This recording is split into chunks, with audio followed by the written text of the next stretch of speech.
দ্বিতীয় বিশ্বযুদ্ধ ইতিহাসের সবথেকে বড় সশস্ত্র সংঘাত।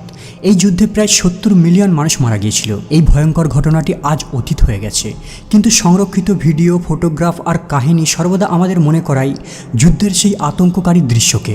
আজকের ভিডিওতে দ্বিতীয় বিশ্বযুদ্ধ থেকে খুঁজে পাওয়া এমনই কিছু আর্টিফ্যাক্ট দেখতে চলেছেন যাদের পেছনে একটি করে ইন্টারেস্টিং স্টোরি রয়েছে। Hitler's bunker.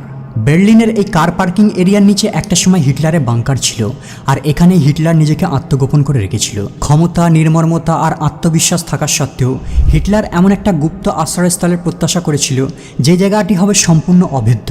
এই কারণে তিনি 1936 সালে একটি বাংকার তৈরি করেন, কিন্তু তিনি লক্ষ্য করেন বাংকারটির সিলিংয়ের থিকনেস 1.6 মিটার, যাকে আমেরিকা ব্রিটিশদের পাওয়ারফুল বোমা সহজেই ভেঙে দিতে পারবে। এই কারণে তিনি 1943 সালে পুরাতন বাংকারের পাশে আরও একটি নতুন বাংকার বিল্ড করেন। হিটলারের বাংকারকে তৈরি করতে ইঞ্জিনিয়াররা মাটি খুঁড়ে 10,000 স্কোয়ার ফুটের একটি বাক্স তৈরি করে, আর প্রত্যেকটা দেওয়ালকে মজবুত লোহার রড আর কনক্রিট দিয়ে 12 ফুট চওড়া করে বানানো হয়, আর ছাদটিকে 15 ফিট মোটা কনক্রিটের আবরণ দিয়ে বানানো হয়। হিটলার এই বাংকারটিকে গ্রাউন্ড থেকে 4 মিটার নিচে বানায়। এই বাংকারটি দুটো লেভেলে বিস্তৃত। উপরের লেভেলে কিচেন আর প্রয়োজনীয় জিনিসপত্র রয়েছে। বারান্দার শেষের দিকে একটা সিঁড়ি রয়েছে যেটা দিয়ে নিচের লেভেলে যাওয়া যায়, আর এটা গ্রাউন্ড লেভেল থেকে 7 মিটার নিচে রয়েছে। আর এখানেই থাকতো হিটলার। বাংকারের নিচের পার্টে 18টা ছোট ছোট রুম রয়েছে, যেখানে হিটলারের খুব বিশ্বস্ত সেনা আর ঊর্ধ্বতন কর্মকর্তারা থাকতো।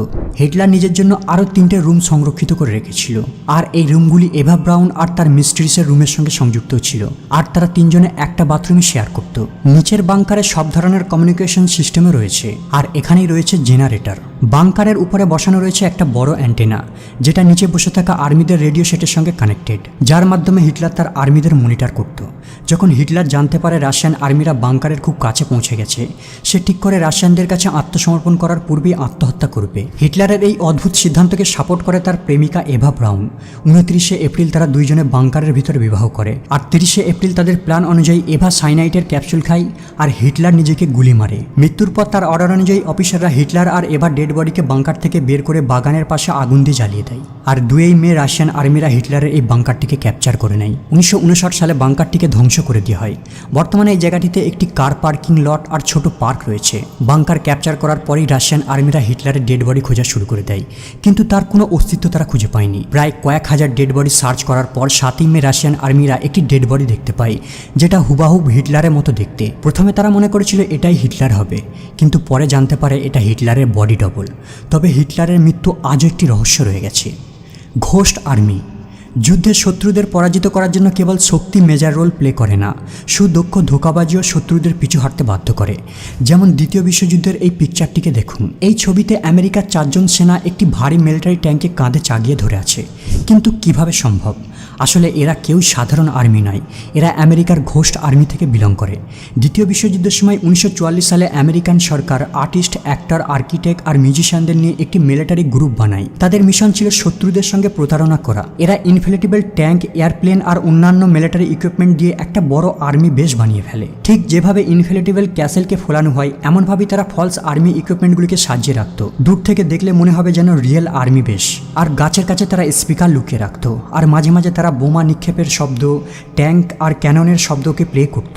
মাঝে মাঝে তারা ফ্লাশিং ক্যানিস্টারকেও থ্রো করত, যা দেখলে মনে হবে যেন সত্যি শ্যুট করছে। মাঝে মাঝে ট্যাঙ্কগুলিকে তারা কাঁধে নিয়ে ঘোরাঘুরিও করত, আর দূর থেকে শত্রুপক্ষ মনে করত এগুলি রিয়েল। ফলস রেডিও চালিয়ে তারা সিগন্যাল রিপোর্ট পাঠাতো, আর এভাবে তারা নকল আর্মিদের ইউনিটকে প্রদর্শন করে আসল আর্মিদের লোকেশনকে গোপন রাখত। মার্চ 1945 সালে আমেরিকার 300 আর্মি রাইন নদী ক্রস করতে যাচ্ছিল। ক্রসিংয়ের সময় হিটলারের আর্মিরা তাদের আক্রমণ করতে যায়, কিন্তু ঘোস্ট আর্মিদের সেনারা নকল আর্মিদের ইউনিটকে সাজিয়ে সাউন্ড বাজাতে থাকে, আর হিটলারের আর্মিদের কনফিউজ করে মেন ক্রসিং পয়েন্ট থেকে দূরে সরিয়ে দেয়। ফলে 300 আমেরিকান সেনাদের জীবন বেঁচে যায়। Enigma machine. যুদ্ধক্ষেত্রে যদি ইনফরমেশন গোপন না থাকে, তাহলে শত্রুপক্ষ যে কোনো মুহূর্তে আপনার প্ল্যান জানতে পেরে যাবে। দ্বিতীয় বিশ্বযুদ্ধের সময় জার্মানিদের কাছে একটা বিশেষ অ্যাডভান্টেজ ছিল। তাদের কাছে গোপনে যোগাযোগ করার একটি বিশেষ টুল ছিল, যার নাম এনিগমা মেশিন। এটা এক ধরনের টাইপরাইটার। 1926 সালে জার্মান ইঞ্জিনিয়ার আর্থার সার্বিয়া প্রথম এই মেশিনটি আবিষ্কার করেন। মেকানিক্যাল আর ইলেকট্রিক্যাল নেটওয়ার্কের সমন্বয়ে গঠিত এটা একটা রোটার মেশিন। যখন জার্মান আর্মিরা এর সুবিধা বুঝতে পারে, তারা পার্সোনাল ইউজের জন্য বাড়তি রোটার অ্যাড করে মেশিনটিকে আরও জটিল বানিয়ে ফেলে। বেসিক্যালি এই মেশিনের সাহায্যে ইনক্রিপ্টেড বা গোপনীয় কোড লেখা হতো। ইনক্রিপ্টেড মেসেজ হলো এমন এক ধরনের টেক্সটের ফরম্যাট যা কেবল সেন্ডার আর রিসিভারই পড়তে পারবে, থার্ড পার্সন এর মানে উদ্ধার করতে পারবে না। এই মেশিনে একটি কিবোর্ড রয়েছে যাতে 26টা লেটার আছে, আর উপরে একটা ল্যাম্পবোর্ড রয়েছে, এটাতেও 26টা লেটার আছে। প্রত্যেকবার কি প্রেস করলে ল্যাম্পবোর্ডে লাইট গ্লো করবে, কিন্তু সেখানে পৃথক লেটার শো হবে। আর এই ল্যাম্পবোর্ডের লেটারগুলির দ্বারাই মেসেজগুলিকে লেখা হতো। মেসেজ লেখার জন্য দুজন ব্যক্তি ইনভলভ থাকতো, একজন টাইপ করতো আর একজন লেটার লিখত। মেসেজ লেখার সময় টাইপ করা আলফাবেটের ডান দিকের 3টে স্পেসের পরের আলফাবেটকে লেখা হবে। ফর এক্সাম্পল, যদি হ্যালো লেখা হয় তাহলে এইচ হয়ে যাবে কে, ই হয়ে যাবে এইচ, এল হয়ে যাবে ও, আবারও এল হয়ে যাবে ও, আর ও হয়ে যাবে আর। এখন মেসেজটিকে দেখতে অদ্ভুত লাগবে।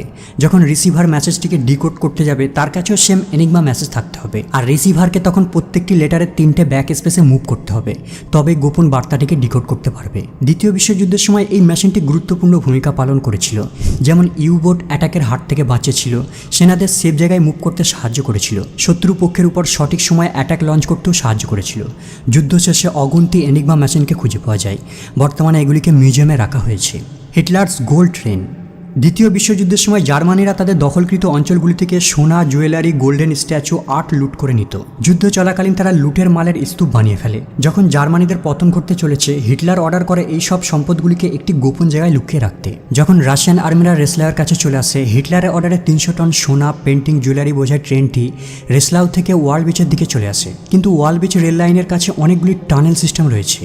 এই টানেলের মধ্যে প্রবেশ করার পরে ট্রেনটি গায়েব হয়ে যায়। বলা হয়ে থাকে ট্রেনটিকে ইচ্ছাকৃতভাবে গোপন করা হয়েছিল। কিন্তু 2015 সালে একটি ডিগিং কোম্পানির 2 কো-ফাউন্ডার পিটার কোপার আর অ্যান্ড্রেস রিক্টার দাবি করেন যে তারা হিটলারের সেই সোনা বোঝাই করা ট্রেনটির সন্ধান পেয়েছে। তারা গ্রাউন্ড পেনেট্রেটিং রেডারের সাহায্যে ছবি তুলে প্রদর্শন করে দেখায় যে মাটির নিচে 100 মিটার লম্বা একটি ট্রেনের আকৃতির বস্তু দেখা যাচ্ছে। 2016 সালে গভর্নমেন্টের পারমিশন নিয়ে তারা আউল মাউন্টেনের কাছে এক্সকাভেশনের কাজ চালু করে, কিন্তু দুর্ভাগ্যবশত সেখান থেকে কোনো ট্রেনের সন্ধান পায়নি। হয়তো ওই ট্রেনের আকৃতির বস্তুটি আইস ব্লক হবে। তবে হিটলারের গোল্ড ট্রেনটি আজও একটি রহস্য রয়ে গেছে। অনেকে মনে করেন রাশিয়ানরা ট্রেন থেকে সব গোল্ড তাদের দেশে নিয়ে পালায় আর ট্রেনটিকে তারা ধ্বংস করে দেয়। নাৎজি ইগল। জার্মানিদের কাছে নাৎজি ইগল একটি ক্ষমতার প্রতীক, আর স্বাস্তিকা হলো জার্মানি আর্য রেসের প্রতীক। 2006 সালে উরুগুয়ের ড্রাইভাররা জার্মানিদের এই নাৎজি ইগলের মূর্তিটির সন্ধান পায়, আর এর পায়ের কাছে স্বস্তিকার চিহ্ন রয়েছে। এই ইগলটি ব্রোঞ্জের আর এর ওজন প্রায় 800 পাউন্ড। ইগলটি জার্মানি ব্যাটেলশিপের স্টার্নে লাগানো ছিল, কিন্তু দ্বিতীয় বিশ্বযুদ্ধের শেষের দিকে ইগলটিকে আক্রমণ করে ডুবিয়ে দেওয়া হয়, আর ব্যাটেলশিপের সঙ্গে ইগলটিও ডুবে যায়। তবে ড্রাইভাররা সম্পূর্ণ ব্যাটেলশিপটিকে উদ্ধার করতে সক্ষম হয়নি, কিন্তু ইতিহাসের এই চমকপ্রদ আর্টিফ্যাক্টটিকে উদ্ধার করতে সক্ষম হয়েছিল। সেল শক। দ্বিতীয় বিশ্বযুদ্ধের এই সেনাটিকে দেখুন, যুদ্ধ থেকে ফেরার পর মৃগী রোগের মতো বিহেভ করছে।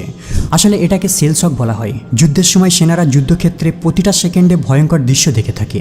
জঙ্গলে, ট্রেঞ্চে সপ্তাহ পর সপ্তাহ, মাসের পর মাস পড়ে থাকে, আর সেকেন্ডে সেকেন্ডে গোলাবর্ষণ দেখতে পায়। পাশেই তাদের সাথীদের মরতে দেখে, চিৎকার করতে দেখে, আর ধীরে ধীরে একটা সময় ভয়ে তাদের নিউরাল সিস্টেম কর্মহীন হয়ে পড়ে। একটা সময় তাদের ব্রেনও ড্যামেজ হয়ে যায়। দুঃখের বিষয়, এমন পরিস্থিতিতে তারা নিজেরাই নিজেদের সাথীদের মেরে দেয়। মনে করা হয় একজন কাপুরুষ, কিন্তু বাস্তবে সে মানসিক যন্ত্রণা আর দুশ্চিন্তায় ভুগছে। যুদ্ধ শেষ হয়ে যাওয়ার পরে এই সেল শক খাওয়া সেনাগুলোর জীবন আরও বেদনাদায়ক হয়ে পড়ে। তারা ঠিকভাবে খেতে পারে না, চলতে পারে না, ঠিকভাবে ঘুমোতেও পারে না।